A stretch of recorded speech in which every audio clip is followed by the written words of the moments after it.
Hello, my fellow modeling and tabletop gaming enthusiasts, and welcome to the Mediocre Modeler Show. This week, it's going to be my first tutorial for a while. It's been a while. I've been too busy with commission stuff that I haven't had time to actually make any tutorials. But I don't have anything on the books right now, which is great because I got it all done.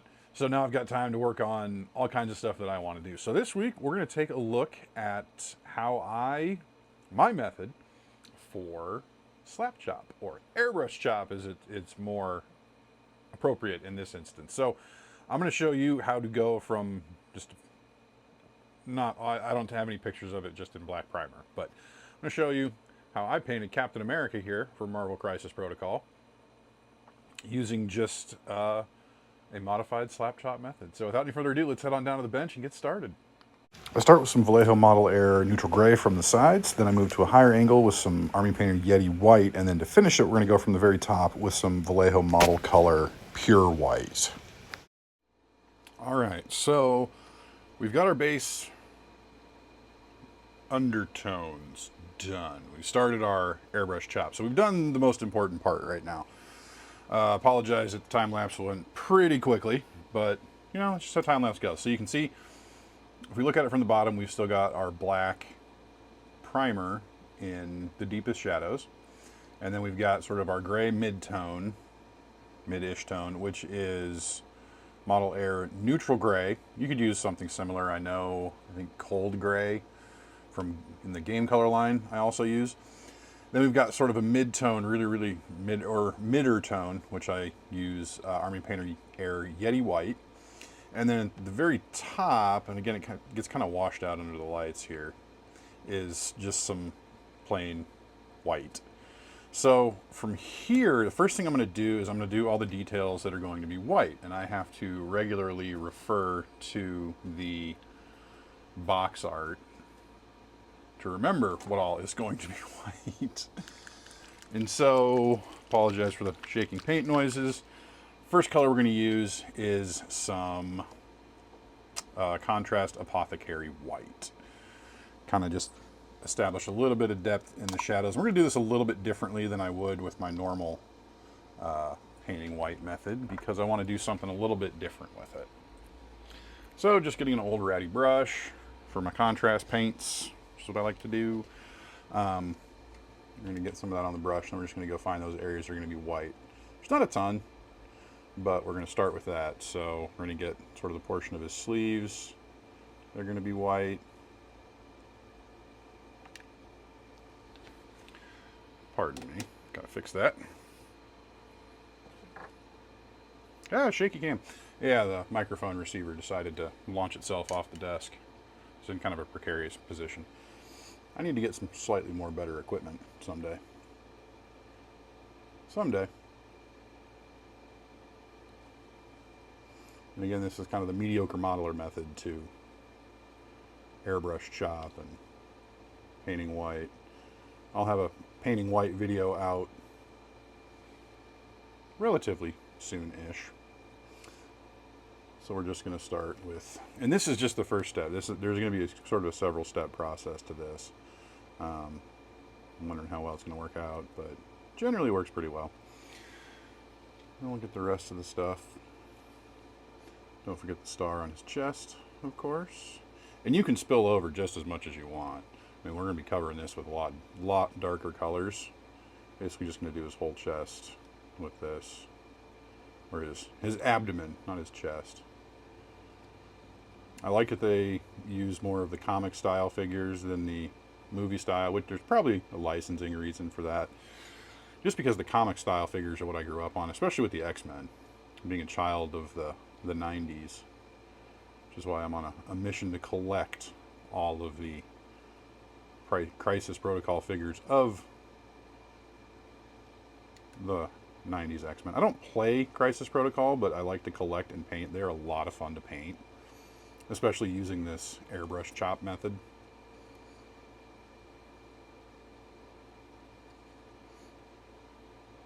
Might have been easier to do the shield without having stuck it on, but whatever. Not a big deal.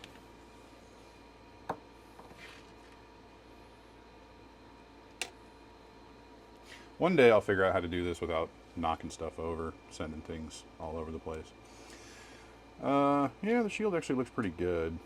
I just need to figure out which one of these rings. So we're going to start with the star, obviously. And then this ring here is going to be our one that's going to be white.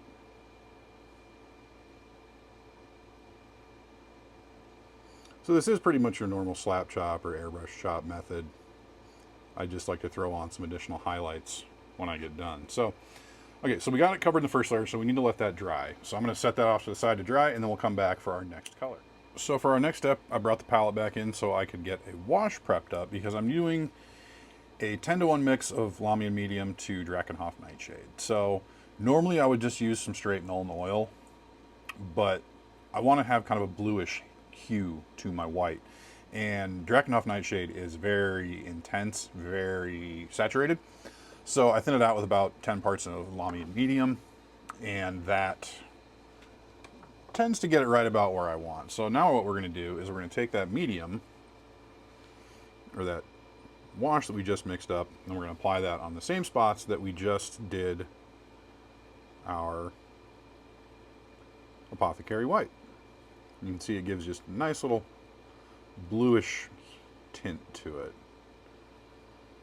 And we'll kind of clean that up in the next steps.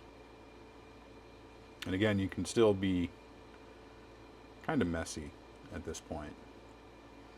It's really not going to cause any issues. Just make sure that you get all those spots that we did in the last step.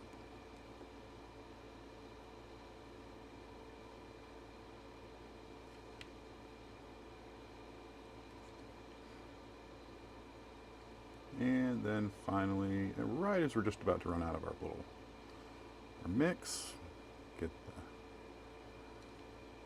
the helmet and the wings on the helmet. Make sure I get the back side of the wings. And that, oh, hey, no, we're not done yet. Gotta make sure we get the star and then the ring. All right, so again, I'm gonna set this off to dry, and then we'll come back for our next step. Okay, so our blue wash is all dry. You really wanna make sure that this is dry because we are gonna be dry brushing next. So I've got my poor man's dry brush palette, which is just an old cutting mat sprayed with some self-etching automotive primer that kind of has a grainy texture to it, so it helps, work paint off. And then again, we're going to go back to the Yeti White for our first dry brush. So we're going to do a couple dry brushes here. I've also got kind of my poor man's dampening pad, just some medicine cups with some foam in it. Just get a little bit water from a little dropper bottle in there, work that in just a touch. I know this is super awesome viewing because you can't see what I'm doing, but here we go. And then I just like to work that and then just kind of work it off on my skin. You can kind of see some of the moisture coming off. You don't want it too wet, especially using an air paint like this, because it's already got a fair bit of moisture in it. So just get a little bit on there and then start working it off. And you really want to make sure you get it worked off, especially with these air paints, because again, they are pretty thin for airbrushing, even though you need to thin them out some more before you actually airbrush with them. But yeah, so we'll go ahead and start just a nice working across it, try and build that back up, especially on this one ring that's going to be mainly white. We want to make sure we build that up just because we didn't get a lot on it during our pre-shade. And it's when you're working with this Yeti White compared next to white when you see just how gray it actually is. But I use this for a lot of white basing applications, and it works really well. Works as a really good base for contrast paints. So that's pretty good there. We'll move on to the rest, get his head and everything. Where this technique does not shine is when you have large, open, flat spaces. I did get a new phone recently, so I'm still trying to get used to the camera because it seems to like to focus in and out sort of at will. So I apologize for that. And something like this, where we've got a nice little crease right down the middle of that star, we want to make sure that we're not going too heavy so we still keep that wash there. Get those areas that are a little bit more tucked in.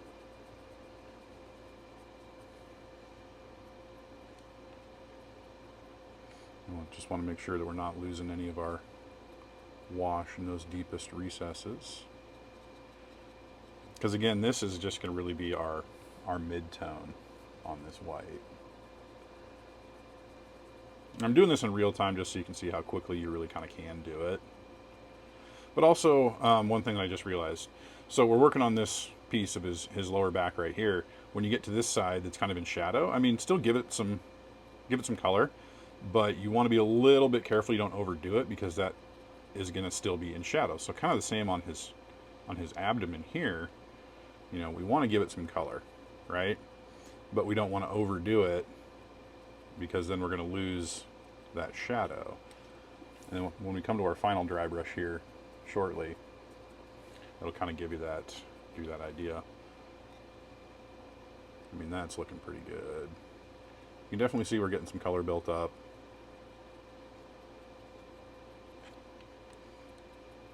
And you just want to make sure, yeah, we're getting those higher spots where we're going to have our white.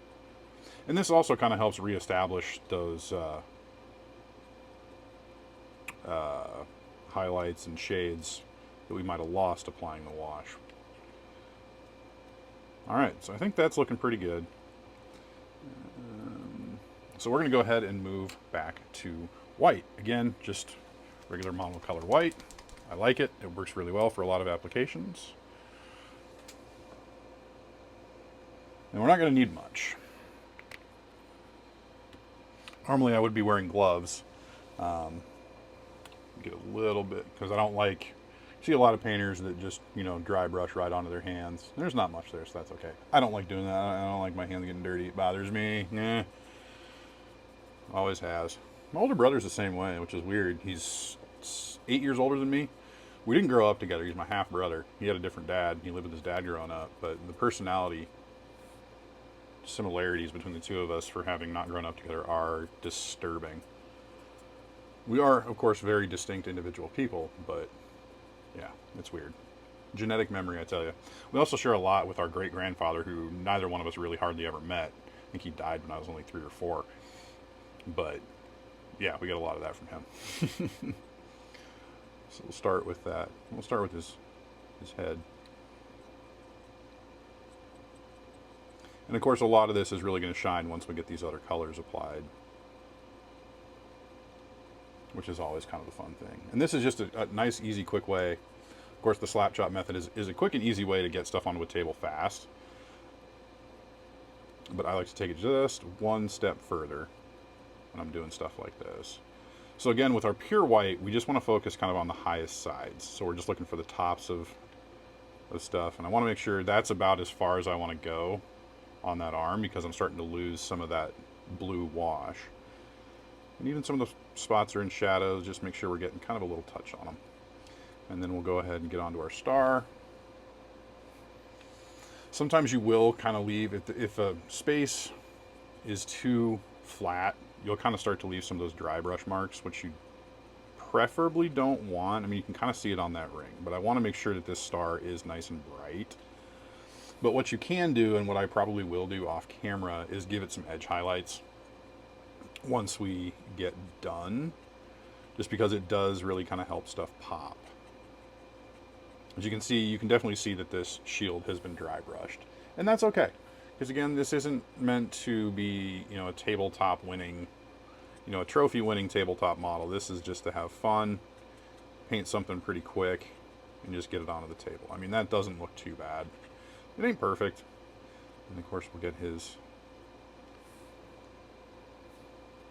lower back.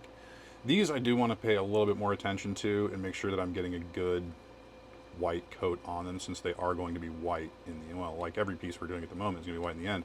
So I want to make sure that I'm getting a good, nice coverage. They're going to be alternating red and white, so, and I'm not entirely sure which ones are going to be which color at the moment, so we're just going to make sure we get all of them, because that's also going to make the red pop just a little bit more when we get to that. because we want it to definitely be obvious that it's white. And we forgot about his chest star. You can tell that outline is getting it really, that is just about perfect.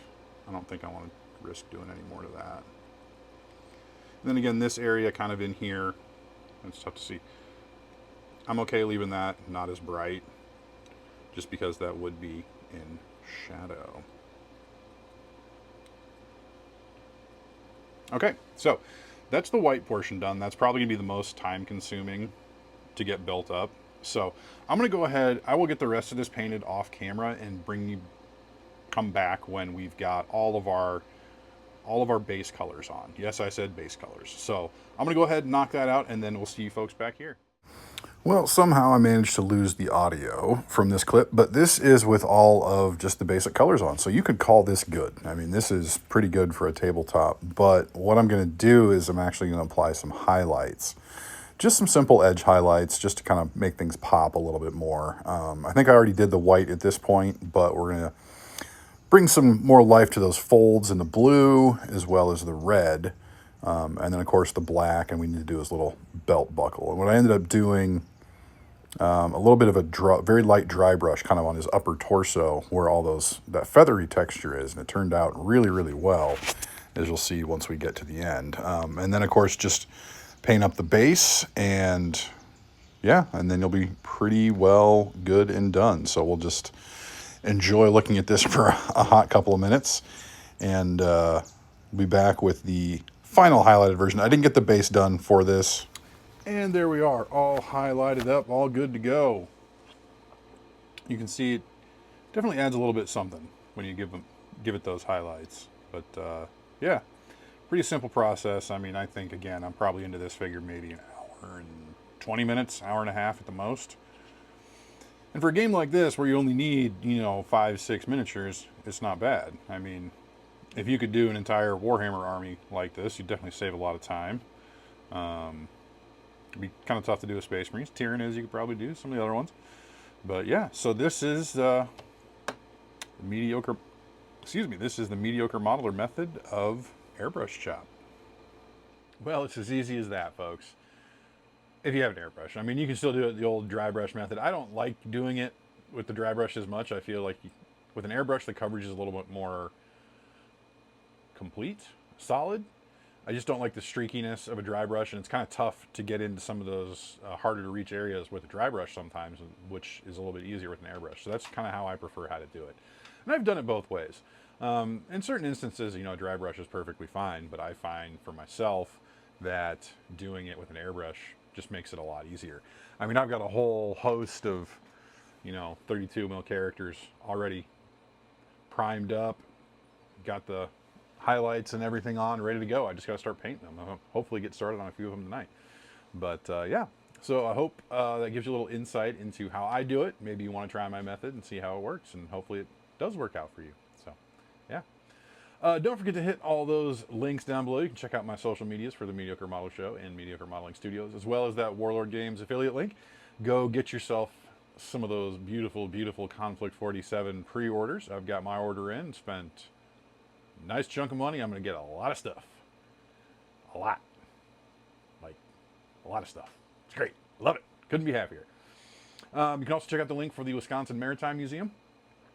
Follow the progress of the USS Cobia's dry docking project, and if you are able, please consider donating a little bit to help preserve USS Cobia. The date is fast approaching, quickly approaching, of when they're going to get her into dry dock, which is going to be, I believe, September. It's going to be this fall, so that should be pretty awesome. Hopefully they raise enough funds to take care of everything that they have planned, as well as what they may not have planned that they'll find out later on. So that's kind of how it goes with dry docking. So yeah, definitely check that out. But as always, thank you very much for watching. If you feel so inclined, please like, comment, and subscribe. Let me know how things are going. Let me know what you think of the content that I'm creating, pushing out for you, making, all that good stuff. So, all right, folks. Thank you again so much. And until next time, may your paints be thin, your brushes be pointy, and your dice be hot.